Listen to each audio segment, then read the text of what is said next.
Hello everybody and welcome back. And the party are camping in the jungle here after a visit to Burrow Wow, only to find out that the people of Tanaroa have become friends with some pirates and slavers who we know to be the Iron Ring, and the people of Burrow Wow are not happy with this at all, and they have fallen out with their one-time friends in Tanaroa. I've got a feeling that we are not meant to know that. So in effect what has happened is the Tanaroans sent us to Burrow Wow to find out why they didn't help them. We found out why they didn't help them, and now we have to find out why they've fallen out. Well, we know why they fell out. They befriended the pirates, but why did they do that?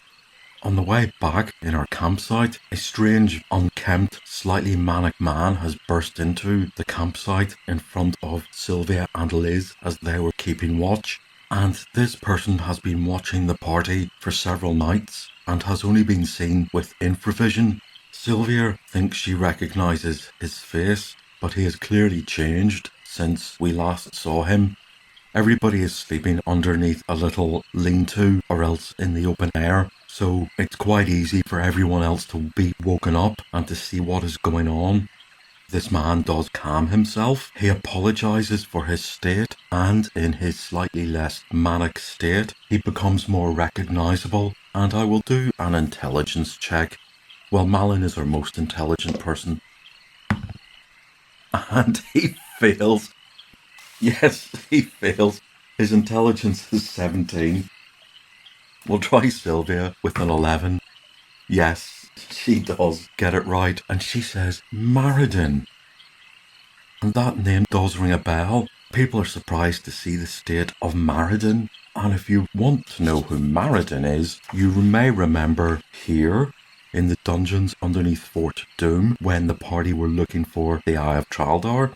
We rescued 4 people from this cell here. They included a big guy called Tybor, who was long on sword and short on brains, and often spoke in high common mixed metaphors, very gravely and solemnly.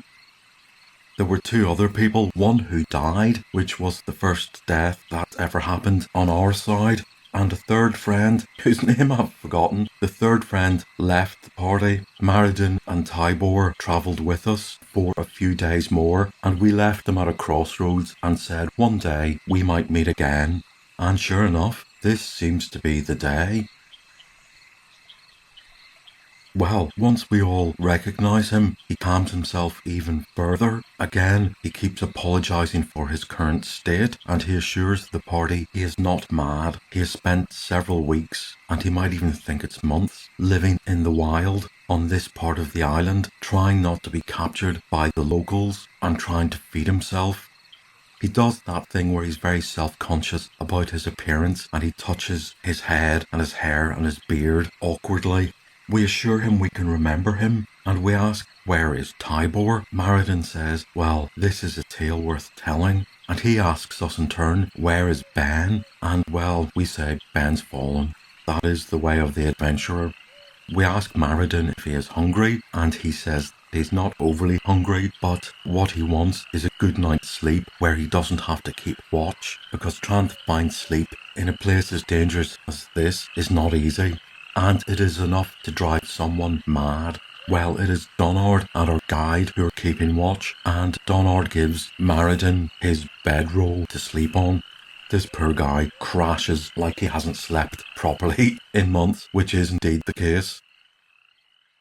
So, the sun rises the next morning, and I haven't done a weather check for this island. It might be hot, but it is very wet and liable for storms. That's an 8. Maridin, who has slept outside for weeks, looks up at the sky and pulls a face, not knowing what the weather might be. And yes, large heavy drops of warm rain start plopping heavily on the thick rubbery leaves of the jungle. There's nothing else to do but to gather what covers we have and to move under a large tree and keep as dry as possible as we listen to Maridin tell his tale. Maradin tells us his story. He and Tibor travelled together for many weeks and months, and despite the big guy not being the sharpest and his earnest mixed metaphors, Maradin put up with that. In fact, they became good friends.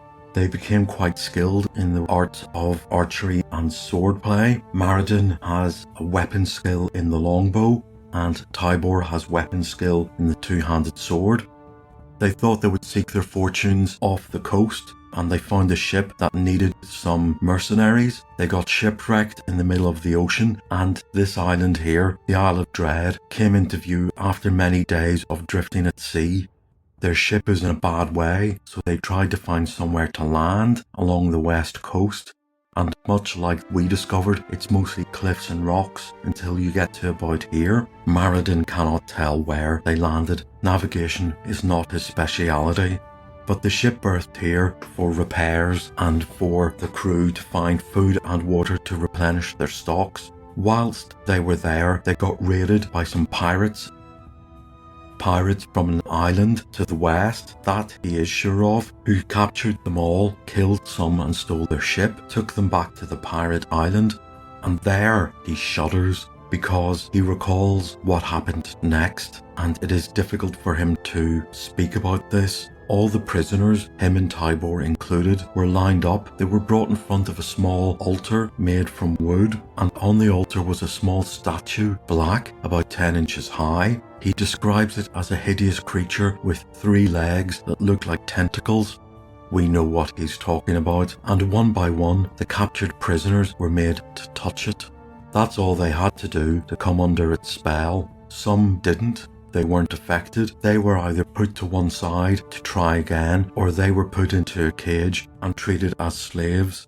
Maradin and Tibor both came under the spell, and he recalls it as a living hell. There were creatures who spoke in a strange language that he didn't know but could understand, and they were constantly talking to him day and night when he was awake and in his dreams, and there was no escape. And they told you what to do, and you had to do it. And they had a plan, and their plan was to get off this island. Whoever these creatures were, they didn't reveal themselves. But their plan was the plan for the pirates and the Iron Ring. Everybody was united together under the control of these voices. So what they did first with the captured ship was they took some slaves over to Tangaroa as a peace offering. What Maradin found out on the journey as he spoke as one of them was that the Tangaroans and all the islanders were enemies of the Iron Ring, and indeed the Iron Ring were as bad as always, and they raided whatever villages they could, took whatever they could. Some were captured, some died. They didn't care. That's the way of their people, and they attacked Tangaroa the worst. So they brought some slaves to Tangaroa as a peace offering. It did take some persuading to land and to not be attacked. But the leader of the pirates had an audience with Mahina and her husband Anaru and Koki, and they presented the statue. And as soon as these 3 people touched it, they came under the spell, and then they instantly agreed to the peace treaty. And their purpose became the same purpose, to get these strange creatures off this island and onto the mainland so they could start controlling and infecting everybody. The rest of the Tangaroans do not know this.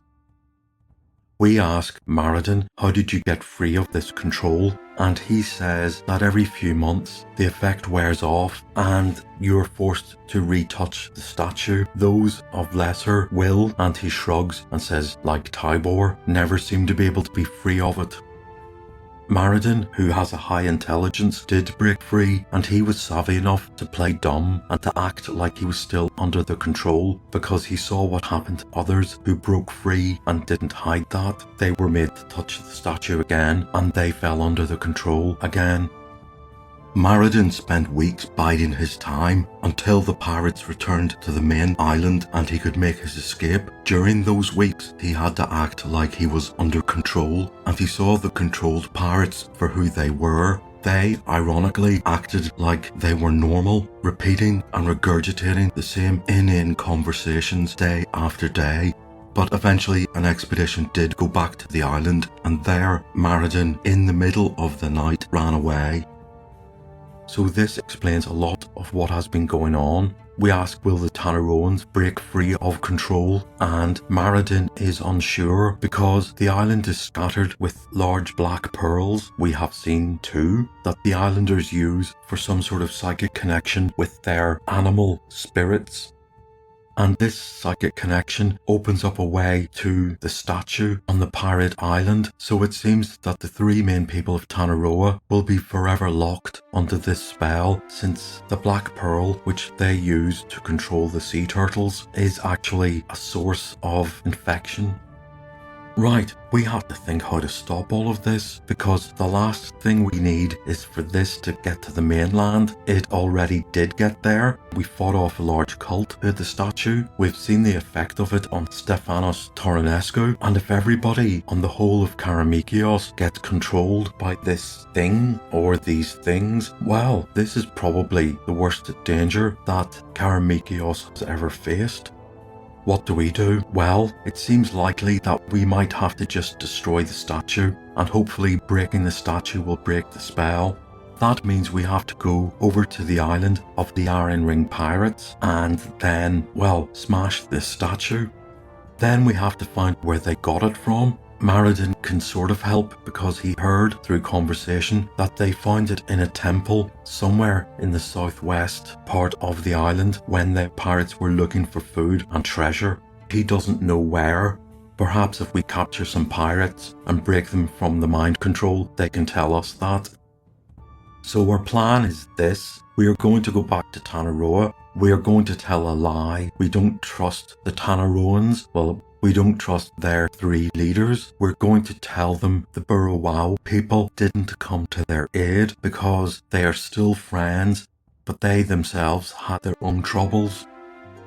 We're going to send Maradin to the shore, and we're going to ask him to wait there for at least a day, maybe 2 days, as we go back to the Torrentius, then send a rowing boat back over to get him. Then he can come back to the ship with us, and we will sail to the pirate island, and he can guide us there. And on board the ship, we will promise him a bed, well, a hammock, some food, some water, and, well, a change of clothes, a barber, and some armor. He has got a bow with him, and he says this bow has kept him alive, as he has shot many a lizard and strange bird to feast upon. He hasn't gone without food, but he would love a clean shirt. So that is what we're going to do, and by the time we get back to Tangaroa, it will be the evening. Right, so let's put that plan into action. Meanwhile, back on the Torrentius, the crew are having a different experience. The night is slightly overcast, the half moon can be seen from behind the clouds, and it's fairly dark, and then there's a break in the clouds, and the sailor who's in the crow's nest sees some figures flitting over the edge of the ship. He isn't as vigilant as he should be, so it takes him a moment to get up and start to ring the ship's bell. There are 2 other crew members on deck, dozing. It's too late for one of them. He gets grabbed and whacked around the head, and he is unconscious. The other one does get up, and 2 more pirates make for him. They grab him, but he is struggling. They don't seem to want to kill him, and they're trying to get their rope out and to tie him up. 4 other pirates clamber over the side of the boat, and they take up position just outside the door on the deck to keep guard whilst these 2 sailors are kidnapped. Archie, the cabin boy, is sleeping on deck. He is right at the front of the ship, behind the ship's wheel and some water barrels. He's not seen at the minute, but he wakes up and he grabs his bow. So, 2 pirates have grabbed 1 sailor, knocked him unconscious, and are trying to tie him up. 2 pirates are struggling with another sailor. 4 pirates have positioned themselves to fight when trouble breaks out, and Archie has just woken up and grabbed his bow. So by the time they tie up the unconscious one and drag him to the edge of the ship, and by the time they wrestle the conscious sailor to the floor and get some rope out, Kane and Captain Trelawney burst out of the door and onto the deck. So let's roll for initiative. And we get initiative. Archie looks over the edge of the ship, and there are 2 more pirates manning the canoes. One of the canoes is right up to the side of the ship. The other one is a few yards off the side. and he is going to try and shoot an arrow at that pirate on the ship, and he hits, and he does 3 damage. It's from 14 to 11. Kane is going to whack one with his massive two-handed sword. No, he loses initiative. Two-handed swords. Thank you for reminding myself of that. Captain Trelawney, who has a sword +1 and +1 strength, does 1d8 +2. 6. His Daco is 15. That misses AC 6. Shame. There go. Right, they've tied up one character, the unconscious one, and he's been shoved over the edge. They've finally wrestled the other one to the ground, and they're tying him up. There's 2 on Kane and 2 on Captain Trelawney. 1 on Kane hits for 7 points. He's down to 38. Kane is a beast when it comes to hit points. There are 2 on Captain Trelawney, and they both hit for 11 points. He's down to 11. Holy moly, this isn't going to plan. Round number 2. They get initiative. At this point, Barton has arrived on deck, so 2 with the unconscious one are lowering the body down to the canoe, so that body is halfway down the side of the ship. The other 2 have managed to tie up the second crew member, and they are dragging him to the edge of the ship. One of the pirates in a canoe is going to shoot at Archie. He misses. There are again 2 pirates on each of Kane and Trelawney. The 2 on Kane miss.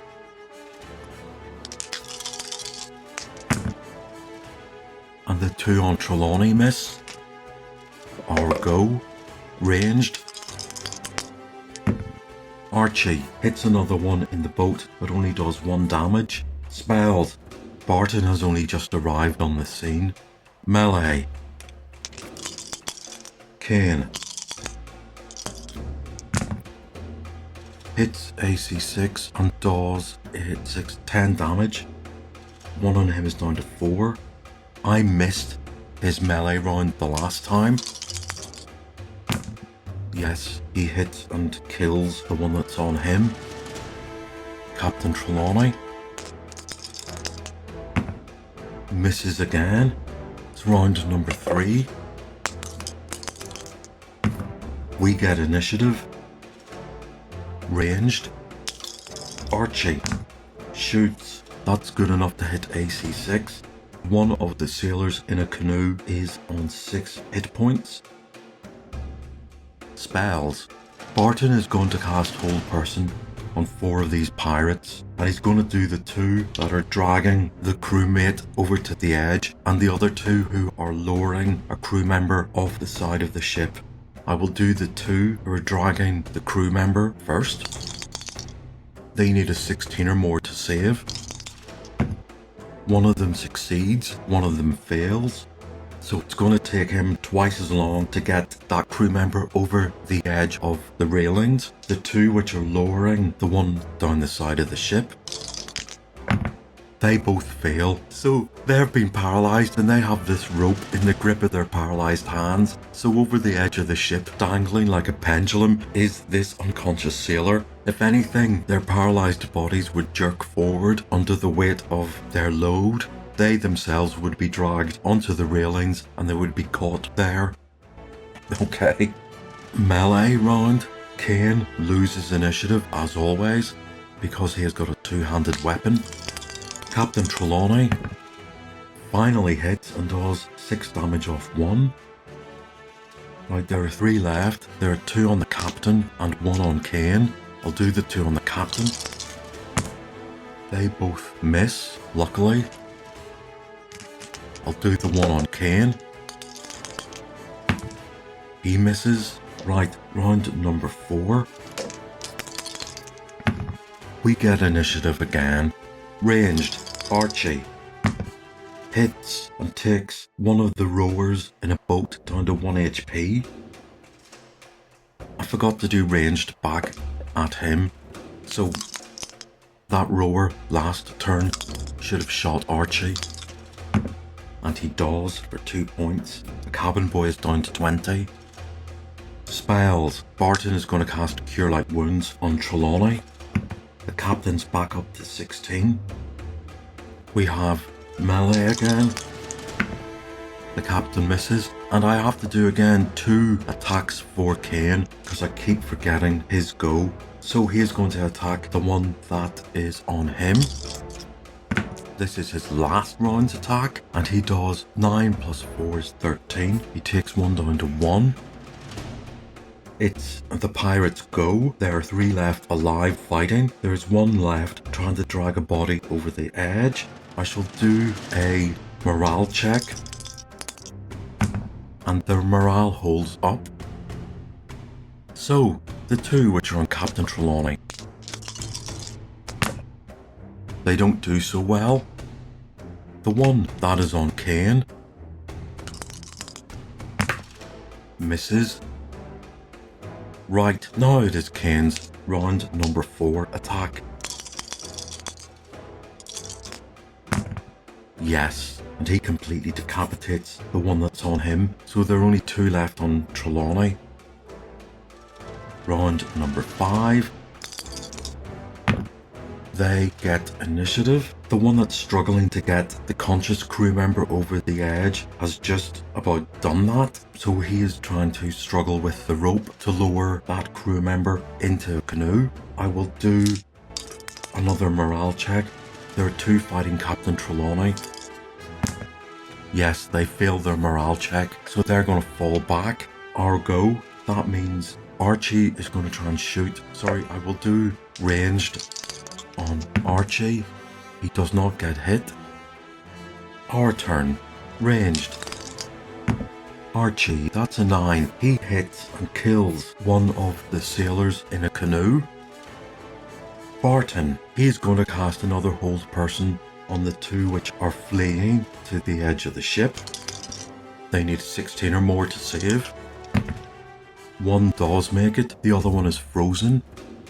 Captain Trelawney is going to pursue that one, and he just hits AC 6 and does 6 damage. It's down to 8 HP. The other one is at 8 HP. Finally, Kane has his attack,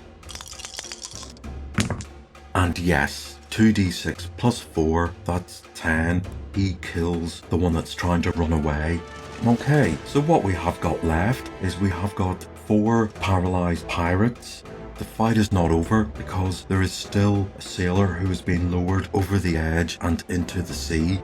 The pirate who is lowering the crew member over the edge of the ship, his morale has failed. He is just going to let go of the rope and jump over into the sea himself. He clambers into the canoe that still has one of his crew members there, and they set to row off. That means the guys on the board have to jump over the edge or get a ladder and climb over the edge and rescue their crew member from the sea because he is tied up. He won't sink instantly. His legs are still free, so he can at least kick to keep himself buoyant. And we have several paralyzed pirates on board the ship. They will be tied up and tortured for information later, and then they will be made to walk the plank. Oh, and also, there is still a crew member who is unconscious, dangling over the edge of the ship. He needs to be pulled back up again. So that was the midnight raid on the Terentius, as these pirates seem to want to capture a couple of hostages, and I'm sure we'll find out why later. Back on dry land, the party carry out their plan. They go to Tanaroa and they lie, and they say that the people of Burrow are still friends, they just have their own troubles. I'm not sure if Mahina, Anaru or Koki buy into the lie, but they are more than happy with that explanation rather than disclosing that they have fallen out due to their relationship with the Iron Ring. Maridin is waiting by the shore. We don't want anyone to see him, so 2 villagers will escort us in a canoe back to the Terentius. As we walk back there, Sylvia wonders what will happen to the guide that took us to Burrow and was with us during all the conversations. He can sort of speak common, so he will know the truth. and Donard says rather dryly, "Well, I can imagine that he will be farming at midnight, if you know what I mean, and that fate doesn't bear thinking about."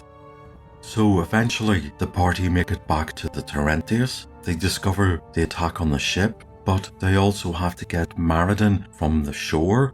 Donard goes back in the rowing boat with a couple of sailors, picks him up and brings him back to the ship. There are 4 paralyzed pirates on the ship who have been tied up to find information.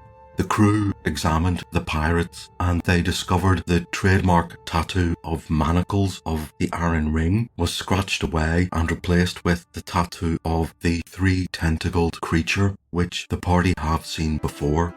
What information do they give? The answer to that is nothing. They are mind controlled, and indeed, while 2 of them are being questioned, 2 more hop their way to the edge of the ship and throw themselves overboard with their hands tied. They are destined to die or else be eaten by a plesiosaurus.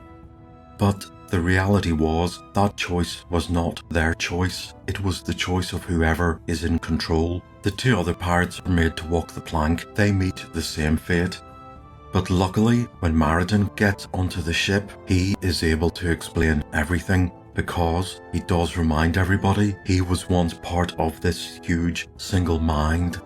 And he tells everyone that the pirates wanted to capture a couple of hostages, take them back to their own island and wait for us to rescue them. And when we were there, we would be ambushed with this statue and be taken over by the mind.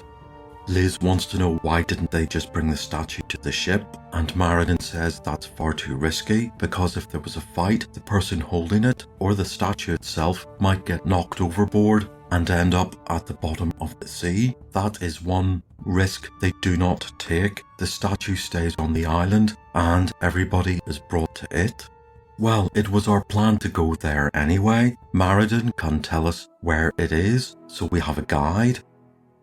Liz lies in her hammock. She pokes Malin in the hammock beside her. "Psst," she hisses. "Are you awake?" "Well, I am now," he whispers back. "Do you remember Mrs. Sharples from the street behind us?" Liz says.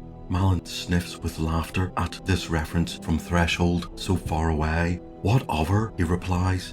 "She was mad and she heard voices in her head," his sister says.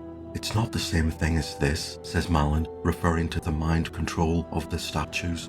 "She really frightened me," says Liz, walking around mumbling and shouting as though she was having an argument with someone. "I never want that to happen to me. If all of this goes wrong and I end up under the control of these things, I want you to end it. Just blast me with one of your lightning bolts." Again, Malin laughs. "It won't happen, we'll be fine. But just say these things do get back to Specularum. How many of them are there? And just say someone gives one to Baron Vorloy. You know, like a surprise trick. He'd touch it and he'd be under control of this mind thing." "He might fight it off," Malin says. But his sister continues, and he would then trick the Duke himself to visit his house and get him under control. And then what would happen? The Duke could trap anyone. Could you imagine if the church came under its control? They would take these things all over the country. The church would hold special festivals where people, simple people, would be told they would be blessed if they touched these statues, and they would touch them if the church told them to. Malin sighs. "You're thinking too much about this." "But I'm not," says Liz. "This is serious. Could you imagine if the Church of Traladara took these things to Threshold and told everyone there was a special festival in the church? Our parents would line up to touch it and we would go back home and think everything was normal, but it wouldn't be. Everyone would be hearing voices in their heads telling them what to do and what to think, and they would all be thinking the same thing to make sure everyone was infected, including our own mother and father." "Malin," she asks, "are you still awake?" "Yes," her brother sighs. "Don't be frightened. It's okay for you," she says. "You're smart. You might be safe from it. I'm not. Not very wise either, clearly. Look at me, stuck on a ship in the middle of nowhere, about to head off tomorrow to lose my mind. And I only signed up with you lot for the money." "Sis," says Malin, "you're a hero, remember?" "I'm not," she says. "You've shot a dragon through its eye for Mystara's sake, and you helped destroy the cult's first attempt to take over Specularum. This is probably the worst, most dangerous thing that could happen to our home," she says. and I don't feel up to it. But we've got to do it, don't we? We can't fail. There is something heroic you could easily do, he says. What? She asks. Marry Donard and put a smile on his face. That's harder than dragon slaying. Liz is exasperated. I hate having a brother. Nighty night, says her brother. Right, so the next part of our plan is to go to the pirate island, rescue Tybor, smash the statue, and finish off this little outpost of the Iron Ring. And we'll see how that goes next time. I'll see you then.